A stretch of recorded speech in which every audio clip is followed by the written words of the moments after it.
Hey, what's going on, guys? Welcome to the Black Financial Channel. This is theblackfinancialchannel.com. My name is Dr. Boyce Watkins. Today on the Black Financial Channel, I'm going to talk to you guys about Apple. And Apple just made a big announcement. They just issued a major stock split. Sorry, I said stock split. Why am I doing that? Share buyback. That's what it was. And it was the largest share buyback in American history, which makes it a big deal.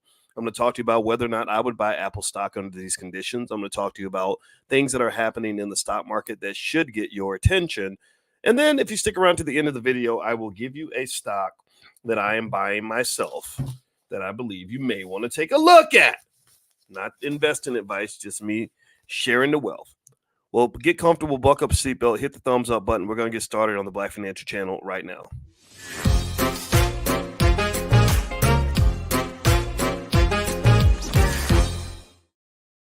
Welcome to the Black Financial Channel. That's theblackfinancialchannel.com. My name is Dr. Boyce Watkins. I am your friendly neighborhood finance professor. On the Black Financial Channel, we talk about Black wealth and Black economics every single day, and we do it sometimes 10 times a day under the B1 condition. B1 means we are Black first. That means that we love ourselves. Doesn't mean we hate anybody else. It just means that we are about our business, we stand on business, and we are building our community. We ain't waiting for Superman. If you agree with this philosophy, if this makes sense to you, then please put a B1 in the chat. Put a B1 in the chat if you are down for that cause and building wealth for your family and getting your people to the promised land financially. All right, so let me know if you guys can hear me also. Give me a quick yes in the chat if you can hear me okay. Let me know if you can hear me. Hello, Dolores and Dr. Flip and Natasha. Good to see you, Natasha. And Dion and Andrina and Etheline and Mocha Irwin, Cheryl Stokes. Good to see all of y'all. I love you, and I appreciate y'all so much for hanging out with me. And I promise you I will add value to your life. That is my goal. All right, so how many of you, give me a yes or no if you saw what was going on with Apple. It looks like Apple just had this interesting buyback where they went in and they did something pretty epic. They literally did the biggest buyback in American history. Now, a share buyback is where a company basically does exactly what it sounds like. It's where they go and they buy shares of their own stock. And this led to a massive jump in Apple stock. Literally, buybacks are really kind of, what buybacks are really to me? Buybacks are kind of something that companies do when they're a little bit desperate, to be honest with you. When they're when they've said, okay, we've been trying to start this engine and get our stock off the ground, and nothing's been working, so we're going to go give it a try. It's almost like, you ever seen somebody that's like in a dead marriage and they say, oh, let's have a baby, right? They have a baby because they think the baby is going to bring the spark back into the marriage. Well, in a way, that's kind of what a stock buyback sort of is. It's like, okay, we're trying to get Apple stock moving, and we can't.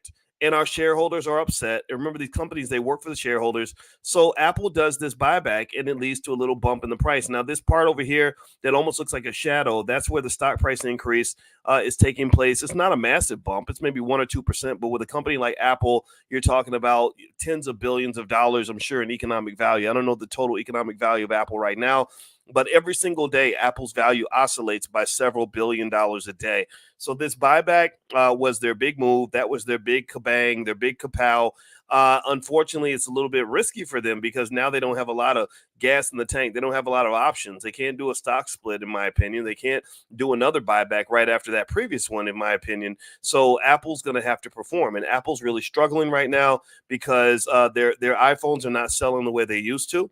And also, they're having trouble with China. Their supply chain has been disrupted by the Chinese government and the Chinese economy. The Chinese consumer isn't supported in the way they used to. They're trying to replace Chinese production by going to places like Indonesia and India, but it's hard to replace China. So I'm really worried about Apple. I feel like they've lost a little bit of the sauce. Apple is not the same company that they were when they had Steve Jobs. So despite the fact that they had this buyback and it boosted the price a little bit, I feel like that boost could be temporary. I really do. I don't think that it indicates, in my view, any significant long-term value. If you want to know theoretically, again, I read probably hundreds of research papers on this topic when I was working on my doctorate.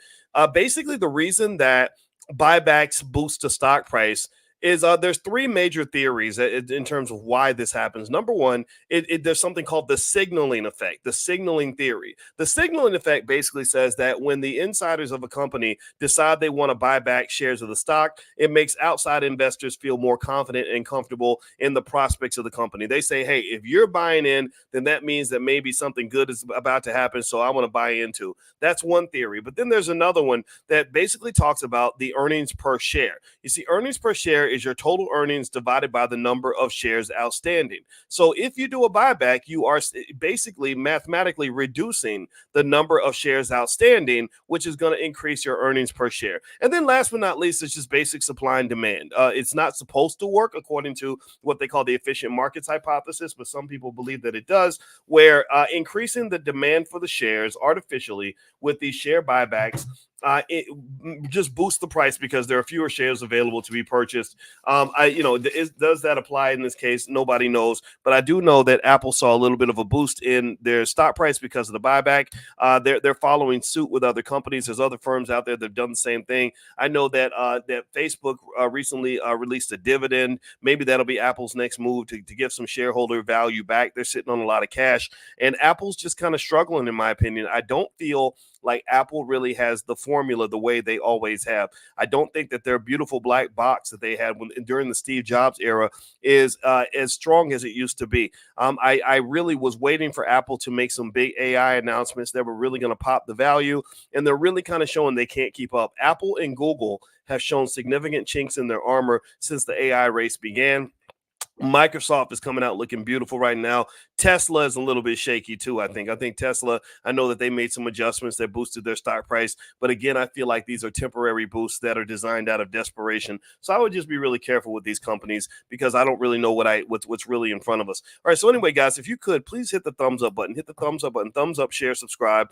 You're watching the Black Financial Channel. My name is Dr. Boyce Watkins. This is sponsored by the Black Business School. In case you don't know, the Black Business School has 163,000 students worldwide. We are the number one source of Black wealth education on the planet. All we focus on is Black wealth. We even have the first ever Black financial therapy department where we actually have my lovely wife Alicia, who is a licensed therapist and trained trauma specialist and a PhD at the highest levels, who basically has helped us to understand the psychological dynamics and the psychological barriers that keep us from building Black wealth. So these are the things we're exploring. Black people need a think tank. They need support from our best experts, and that's what we're doing in the Black Business School. So if you'd like to be a part of what we're doing, you can actually go and take a look at one of our master plans at blackwealthmasterplan.com. It's completely free. It's the $5 a day investing plan that will take any family watching this video right now and take you from any economic status to wealth in less than a generation. You will literally be in less than a generation wealthier than 70-80% of all American families if you simply follow the Black Wealth Master Plan. It's easy to implement. And also, we have the All Black National Convention coming up October 25th through the 27th. It's going to be in Lombard, Illinois, right outside of Chicago. And it's the largest gathering of intelligent Black people on the planet. But we want serious people only. We want the thinkers, the teachers, the scholars, the parents, the people that love the community, the people that want to do better, the engineers. We want the doctors. We want the lawyers. We want all the smartest, best, and brightest to come together to solve our problems because we ain't waiting for Superman. Give me a yes if you agree and understand what that mission's all about. All right, so let's hop back into the conversation. So we were talking about Apple and basically talking about how Apple just did a stock split. And the stock split literally, I keep saying stock split. What a boys!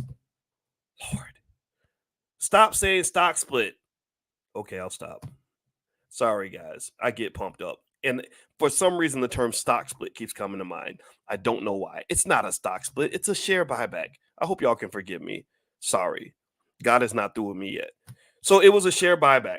So let's get back into it. Okay, so some other things happening right now in the markets that I think you may want to pay attention to is that there's right now a current debate with the Federal Reserve regarding whether or not they're going to reduce interest rates anytime soon. The Fed Chair Jerome Powell just basically made an announcement that they're not going to have a rate hike, that basically they're going to keep rates steady, and that's a big deal. But at the same time, he's tightening the money supply. They have a quantitative tightening program where they're reducing the money supply, which is designed to slow down around the economy. Their biggest dilemma right now is that the inflation rate is not dropping to the level that it's supposed to drop. Inflation is supposed to be deflating or something, maybe not deflating, but at least having some disinflation. And you're not disinflation and deflation are two different things. Deflation is when prices are going down. Disinflation is when prices are still going up, but they're going up at a slower rate. Disinflation is more common than deflation. Deflation rarely occurs. In fact, deflation is probably something you don't want. That's like sort of pulling the air out of the tires. Disinflation is what they're aiming for. And the problem is that the inflation rate is still not where it needs to be. So that's the big debate. Do they reduce interest rates and risk pushing inflation back up? Because that's what happens when you reduce interest rates. Or do they hold rates steady higher for longer?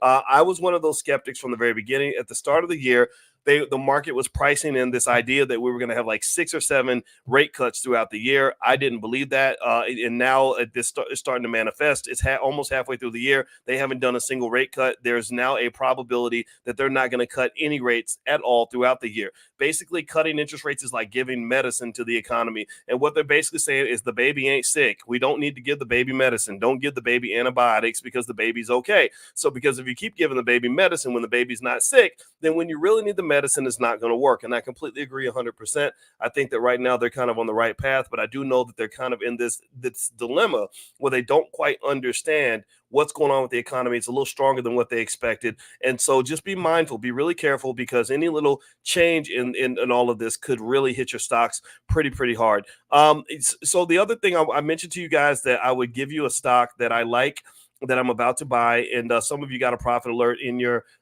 text messages. If you want to get the profit alerts regularly, just pull out your phone, text the word stock, STOCK, to 87948. Text stock to 87948, and I'll let you guys know when I have something in mind that I'm thinking about investing in. The company that I'm going to invest in today is Coursera. The ticker symbol is COUR. COUR. And Coursera, based on analyst reports and things like that, is a stock that appears to have some room to run, that has a high likelihood of doing well over the next 3 to 5 years. There's no guarantees. Now, remember this, though. Investing always involves risk. This is not investing advice. But if you want to know what Dr. Boyce is buying right now, I'm literally opening up my E-Trade app right now, and I'm buying shares of Coursera, COUR. That is the ticker symbol. How many shares are you going to buy, Boyce? I don't know. Let me see here. I'm going to click on the button, and I'm literally in the app right now. And I think let's see, the share price is $9.59. I don't know. Let me go ahead and buy 60 shares or something, right? So I'm going to buy 60 shares of Coursera, and it's going to be a limit order since it's after hours. The current price is $9.59. I'm going to pick what they call a limit price, which is the highest price I'm willing to pay, at $9.70, and I'm going to make the order good for 60 days. And then I'm hitting preview or order, and I'm going to go ahead and make that buy. Okay, so anyway, the point of the matter, the reason I'm going through all that and talking through that with you is because I want you to know how simple and easy it should be for you to buy stock. What I want you to do is maybe try this. Here's a challenge for you. Try to see if you can get in the habit of buying at least one share of stock every day for about 20 days, right? Just if you have an account, just go in there, buy the stock. Maybe, and if your money's tight, that's cool. Buy something that's like $8, but if you have good money, go ahead and buy $200 worth, $300 worth, $50 worth, $1,000, whatever you can afford. Some of y'all are balling. I know this. I've talked to some of you. Some of you are making literally $5,000 to $10,000 a week selling stock options. You're in the Prime program. I'm very happy for you. And so just get in that habit, right? If you get in the habit of buying stock on a regular basis, then you will be able to then go in and add to your wealth as part of your habit. It becomes part of your habit. When something becomes part of your habit, that's when it starts to really manifest in your life. You can't sort of do it every now and then. You want to just kind of do it every other day, even if you're not doing a lot of it, okay? And actually, speaking of that, I did write about that extensively in my book, The 10 Commandments of Black Economic Power. You can get a copy at drboycebooks.com. And basically in this book, I talk extensively about culture and habits, and how culture and habits have betrayed us when it comes to our economics. Culture and habits have harmed us because we've been exposed consistently to ideas that are anti-wealth. Culture and habits have been, they should be wind at our back, but instead it's wind in our face. It's a barrier to us building wealth. For example, a lot of you grew up in families that didn't work together. A lot of you grew up in families where your own relatives stole from you. A lot of you grew up in families where you were trained to go work for white people. A lot of you grew up in families where nobody ever never talked about investing. Give me a yes if your family is in this group. They never a lot of you grew up in families where nobody talked about ownership of real estate. They talked about renting, right? So culture and habits are everything. So what I want you to do is I want you to be conscious about your culture and your habits. And speaking of consciousness, every single morning, in case you don't know, we do financial consciousness training. This is a free class to anybody that wants to join. We do this every single morning, 7 days a week, because we're building new habits. So if you'd like to be invited to financial consciousness training, just pull out your phone, text the word morning, morning, to 87948. Text morning to 87948. Or if you live overseas and you want to be invited, just go to drboycedaily.com, drboycedaily.com, and you can get access to all the recordings and everything else. And then you'll also get an invite into the private Zoom where every single day we talk about something that's going to make us more financially aware and financially conscious. All right. So anyway, guys, that's it. I hope you have a wonderful day. Thank you so much for listening. It was a pleasure speaking with you. I hope this added value to your day. You will get another alert from me if you're on the text list. At some point, I may just pop up and have a couple things to say. And don't forget, this podcast is on Spotify, so you can look me up on Spotify. God bless you. Go get that money. Love you. I'll see you guys in the morning for consciousness training. Take care. Peace.